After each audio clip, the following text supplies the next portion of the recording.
Hola, soy Ángela Gabriela Domínguez Pérez, estudiante de la licenciatura en Herbolaria y Fitoterapia de la UNIVIM. En esta ocasión estoy realizando un video como parte de la asignatura Bases Teóricas de la Medicina Interna 1. En este video, que se titula Diagnóstico, Trastorno, Tratamiento y Pronóstico, voy a hablarles acerca de las enfermedades del aparato digestivo. Este video lo realizo el día de hoy, 20 de febrero del 2019, con el apoyo de la tutora Claudia Ramírez Martínez. En este video comenzaré por hablarles de algunas de las enfermedades más comunes en consulta del aparato digestivo, como pueden ser la dispepsia, el vómito, las náuseas y la diarrea. Empezaremos por hablar sobre la dispepsia. La dispepsia se refiere al dolor o malestar localizado en la boca del estómago o indigestión, con una sensación de llenura y eructos.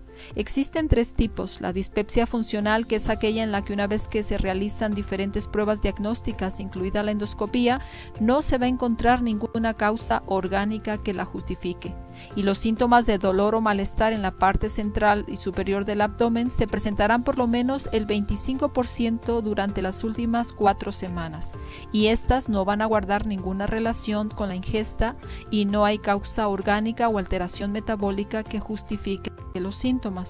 Mientras que por otro lado, la dispepsia orgánica es cuando se han hecho diferentes pruebas diagnósticas, se ha identificado una causa orgánica de sus síntomas. Y por último tenemos las dispepsias no investigadas. Al recoger los datos base, debemos hacer preguntas que nos ayuden a orientar sobre la etiología del problema. Por ejemplo, en los antecedentes personales patológicos podemos preguntar si ha habido alguna enfermedad previa, operaciones abdominales previas, establecer antecedentes tóxicos de alcoholismo o tabaquismo y hacer una historia detallada sobre ellos, qué fármacos ha tomado el paciente, si ha recibido algún tratamiento que incluya, por ejemplo, AINES, que podría ser una causa de un problema en el estómago.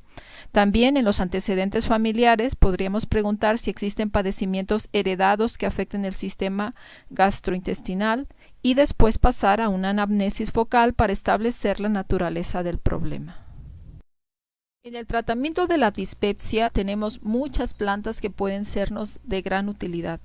Primero tenemos que aportar un antiácido, y el carbón vegetal tiene una función de antiácido y digestivo. También debemos aliviar los síntomas. Para ellos la cúrcuma puede ayudarnos, ya que tiene un efecto antiinflamatorio y es eupéptica. Por otro lado, tenemos que estimular la curación y el revestimiento del estómago, y en esto sería muy útil el jugo de zanahoria con col y papa en ayunas, o bien el jugo o pulpa de sábila antes de los alimentos. Estas tienen un efecto regenerativo y antiinflamatorio. Ahora pasaremos a hablar de las náuseas y el vómito. Las náuseas se definen como la sensación desagradable de vómito inminente, y el vómito es la expulsión forzada del contenido gástrico por la boca. Representa un reflejo protector para la expulsión de materiales dañinos desde el aparato digestivo, aunque puede ser el signo de debut de numerosos trastornos sistémicos no digestivos y efectos secundarios de numerosos fármacos. En la historia clínica es fundamental la inspección del material vomitado, analizando y precisando tanto su contenido como su olor, el tiempo de comienzo en relación con la comida, el tiempo de evolución de los síntomas, valorar la edad del paciente y también evaluar los síntomas que pueden acompañar a las náuseas y el vómito, ya que éstas pueden orientarnos en el diagnóstico. Por ejemplo, algunos síntomas a tomar en cuenta sería el dolor abdominal y sus características, la disfagia, la existencia de reflujo gastroesofágico, dispepsia biliar, cólicos hepáticos, dolor torácico, entre otros. Y en los antecedentes personales también debemos valorar posibles enfermedades que podrían estar relacionadas con la aparición del vómito. Pero algunas plantas que pueden ayudarnos para este síntoma es el jengibre, el apio y la ipecacuana. Ahora hablaremos de la diarrea. La diarrea es la variación significativa de la consistencia de las heces fecales, y esta variación se va a producir tanto en el volumen como en el número de evacuaciones.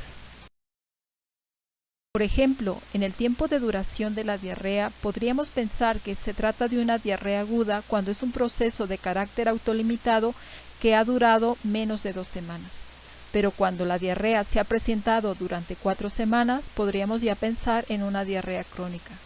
También hay que valorar el curso de la diarrea, sea continuo o intermitente, que le agrava o que se la induce, y la naturaleza de la diarrea, que puede ser orgánica o funcional.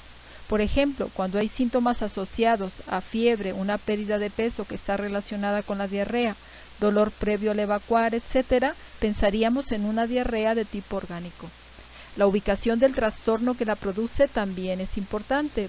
Podríamos pensar en el intestino delgado o en el colon.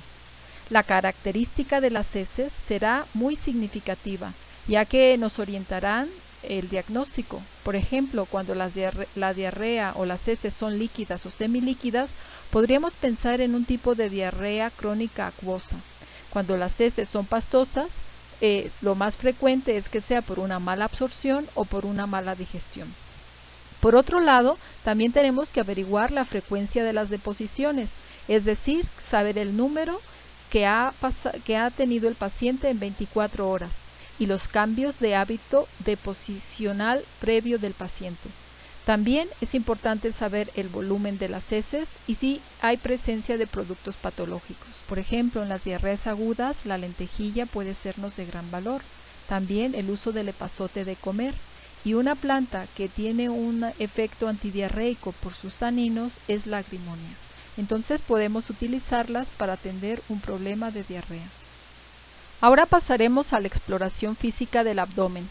Para hacer una exploración del abdomen tenemos que pedirle al paciente que se recueste y en la inspección vamos a valorar si tiene signos de deshidratación o de anemia, si es que el motivo de la consulta puede ser una gastritis o una diarrea.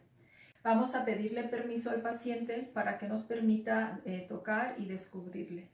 ¿Nos permites descubrirte, Josué? Sí. Mira, en este caso vamos a descubrir el abdomen, que es el área que vamos a explorar. Lo primero que se hace es hacer una inspección visual del área del abdomen. En ella podemos ver signos de cicatrices, como en este caso, ¿has tenido varicela? En el de varicela, también si hubiera alguna cirugía, o podemos ver si hubiera también alguna masa, algún área que estuviera, pues algún volumen que no debería de ser en ese lugar. Después de hacer una inspección visual, pasaremos a hacer la auscultación con la ayuda del estetoscopio. El estetoscopio nos va a permitir escuchar en el abdomen los ruidos intestinales. Pero para hacer una auscultación o una inspección sistemática, lo ideal es dividir de manera representativa en 9 flancos el abdomen. Vamos a utilizar las crestas ilíacas como haciendo una línea horizontal en la parte superior, en el reborde de las costillas, haremos otra y luego en el centro. Y las verticales las haremos tomando en cuenta la línea de la clavícula. Entonces aquí marcaremos otra línea simbólica. Así nos van a dar 9 áreas. El área que está en la parte derecha inferior se llama la fosa ilíaca derecha, donde veremos el ciego y el apéndice. Después, en el flanco derecho encontramos el colon ascendente. En la fosa, en el hipocondrio derecho, vamos a encontrar aquí, podemos encontrar el reborde del hígado. En el epigastrio vamos a encontrar el estómago. En el hipocondrio izquierdo, que sería esta parte de aquí, veremos el vaso y una parte del páncreas. En el flanco izquierdo veremos el colon ascendente. En la fosa ilíaca izquierda, el sigmoides. En el hipogastrio, que es la parte inferior del ombligo, estará la vejiga. En el caso de las mujeres también encontraremos el útero. Y en el centro, el mesogastro, que encontraremos el yeyuno y el ileón. Ahora, de esta manera, ya que tenemos dividido, vamos a empezar a escuchar, a poner nuestro estetoscopio para escuchar los sonidos siguiendo una misma secuencia. Así no vamos a dejar pasar ningún área del estómago. En esta auscultación vamos a oír los ruidos intestinales. Lo normal es oír un tono alto de borboteo con una frecuencia de 5 a 35 ruidos por minuto, que esto sería lo más normal. Cuando hay demasiado ruido, cuando hay un ruido inclusive como metálico, quiere decir que hay un peristaltismo de lucha y puede ser una fase inicial de obstrucción del intestino. Este sonido se puede presentar cuando hay algún tipo de vómito.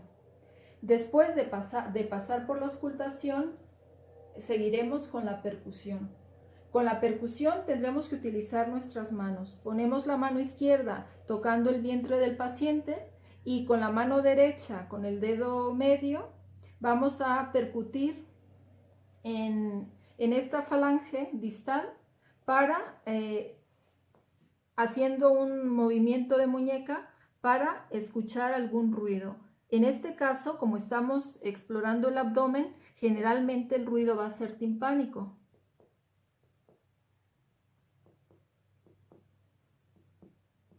Cuando percutimos una costilla, el ruido es mate. Cuando tenemos pacientes que presentan diarreas, es probable que tengan un hígado crecido. Y aquí podríamos escuchar también un tono mate cuando el hígado o el vaso están inflamados. Hacemos la percusión de toda el área toda el área del abdomen. Si al percutir encontramos un sonido mate en algún área de ellas, que no sea ni hígado ni vaso, también podría ser señal de que hay alguna masa. Entonces, estas masas pues no deberían presentarse durante la percusión. Si encontramos algún ruido mate al percutir, podremos corroborar o verificar lo que sospechamos que pueda ser durante la palpación. Ahora vamos a continuar con la palpación. En la palpación tenemos que tomar en cuenta varias cosas. Primero tenemos que mirar el semblante del paciente para ver qué reacción tiene a la hora de palpar, por si tiene dolor o por si hay resistencia muscular. La palpación la vamos a hacer en 3 niveles, en nivel superficial y en nivel medio y profundo. En este caso también se recomienda que hagamos la palpación, puede ser media, con una sola mano, y vayamos haciendo una palpación siguiendo una secuencia para no dejar ningún área sin inspeccionar. Y después podemos pasar a una palpación más profunda utilizando las 2 manos. ¿Te duele? No. ¿Aquí en el epigastrio te duele? No. Cuando un paciente tiene dispepsia, vamos a encontrar dolor en el epigastrio. Cuando hay un dolor que tocas y al soltar es un dolor de rebote, pues eso nos da signo de inflamación de peritoneo, que es que algo está más complicado. También tenemos que al palpar vamos a encontrar quizás un bazuqueo intestinal, que es como cuando sacudimos el abdomen, vamos a encontrar un ruido como de chapoteo, como si una botella estuviera a medio llenar. Y este síntoma se da especialmente cuando existen niveles hidroaéreos significativos. Y también podemos valorar al hacer la palpación si hubiera ascitis. En el caso de las esplenomegalias, en el caso de las diarreas, es muy importante que valoremos si existe una hepatomegalia, y aquí podríamos tocar el hígado cuando está crecido en el área del hipocondrio derecho. También en el caso de que hubiera algunas masas cuando tocamos, deberíamos valorar si hay alguna neoplasia, algún Crohn o alguna tuberculosis intestinal, entre otras. Este tipo de enfermedades, que después tendríamos que hacer un diagnóstico diferencial, pues van a producir diarrea en el paciente. Entonces, básicamente, de manera muy concreta, estos podrían ser algunos detalles que deberíamos de tomar en cuenta en la inspección de un paciente que presenta diarreas, vómitos o dispepsia. Espero pues haya quedado entendible. Espero que este video les haya resultado instructivo y que lo hayan disfrutado. Muchas gracias por su atención. Hasta la próxima.